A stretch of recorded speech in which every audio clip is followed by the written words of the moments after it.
Connor Coffin just getting the edge. The Challenger Series campaigner Ian Gentile, and set to watch another big clash go down here. Australia's Conor O'Leary up against the Frenchman Maxime Huscenot. He's been toiling away on the QS for a number of years though, and now on the Challenger Series. I think he's had a gutful. Big first turn to get things underway here in Heat 3 of the morning. Maxime, even though he hasn't made the grade on the CT, we've seen him take up wildcard opportunities in the past. And he's a very accomplished surfer, won a World Junior title as a 17-year-old. And now looking to make his mark in this first event of the Challenger Series. Couple of nice turns through the inside here. They're still out there, these quality waves. You just got to deal with a bit more wind, a lot of current. But Maxime taking this one right through to the inside and kicking out of that one with plenty of energy. Clearly going backwards while you're paddling, and then it takes you off the bank. And so the ones that wrap onto the bank are very hard to get onto once you get torn down the face. Yeah, well, here's Maxime.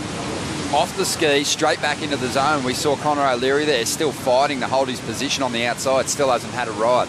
It's a classic example of what was just spoken about. He jumped off the ski and he jumped straight on one. It's a good strategy. Connor's already been taken off the bank a little bit. Well, Stace Galbraith out there roving with Dometic out there in the field, and he made the point earlier that the more time on the ski might be the key to really saving your energy for actual surfing, as opposed to just continually fighting that current. As Maxime finishes off a second ride. As you go backwards down the line, there comes a time when you go, you know what, cut my losses, go get the jet ski. So here's the replay of that last ride. Had the nice little kick on the tail there, kind of made something of really a nothing section, and then got the bonus on the inside. Yeah, this had a much better body through it, through the inside section. That the last effort, the last one was, the 617 was really garnered on that outside. Yeah, and we get a lot of fellow surfers here. Sure do. Here we go, Maxime. Wave number 3, and we're still yet to see Conor O'Leary up, so he's just on a... Conor's going to tap into one now, just trying to get his campaign underway here. The backhand has been lethal on his road through to this round of 16. And this wave might offer a nice section here. Really hammers it. We've seen how deadly he is when he comes square off the bottom, you know, those series of vertical snaps, and he gets a little bit going here, Ronnie.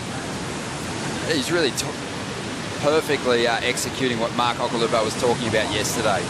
You know, really drop low, you've got to get low, give yourself time so you can set up these kind of turns. And he gets a couple of beauties off there, and no one knows how to do it better than Occhi out. Great transition into that vertical position with the board. And then really unloads the power as Maxime chases him down the line here. So he's been busy in the opening stages here, the Frenchman. As he just rides high, looks to gather some momentum. This wave's starting to clean up a bit. Little layback hit to get started. Looks like he's riding a bit of an old faithful here. No doubt a board that he's got plenty of trust in, and he plants the end section with a nice floating Rio. I mean, these guys would have watched so much footage of Occhi surfing and moulded their surfing on his backhand approach. Places like J-Bay, Snapper.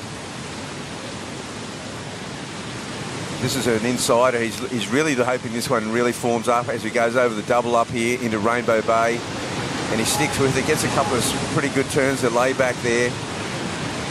Not really connected, this wave, but because he's had that 617, but his other two have been short ones. That's a good finish, though. You've got to get faster, mate. The kids are fast, and he did. He found another gear, and he brought those classic lines to the party. As we see now, out the back, another goofy footer from that Cronulla region in Conor O'Leary, looking for a score of 5.44. He's going to fall, though. You can see how hard he's pushing on these sections. I feel like, too, in that year off, 2020, Conor was one of the surfers that, away from the competition, managed to really dial his surfing up a gear. As we see Maxime there having a look at one. But time's a real issue here for Conor O'Leary. Just 2 waves, still looking for a 5.44, and they're hard to come by out here at the moment. gone the ski. Just headed down and got the ski and start again. No time now, though. No time now. But see, here's the inside positioning with 50 seconds remaining. A little grower here for Maxime. Yeah, well, he's put the foot down. He's got plenty of speed to unload in this first turn. Just a cut down to set up the end section. Unable to reel that move in, so the requirement will remain the same. 5.44, 30 seconds to go here. Will Conor O'Leary get the opportunity? He's just fighting the current. Here we go. He's going. He's pushing wide. Conor O'Leary chasing a 5.44. Drives into the first section. Sticks with it.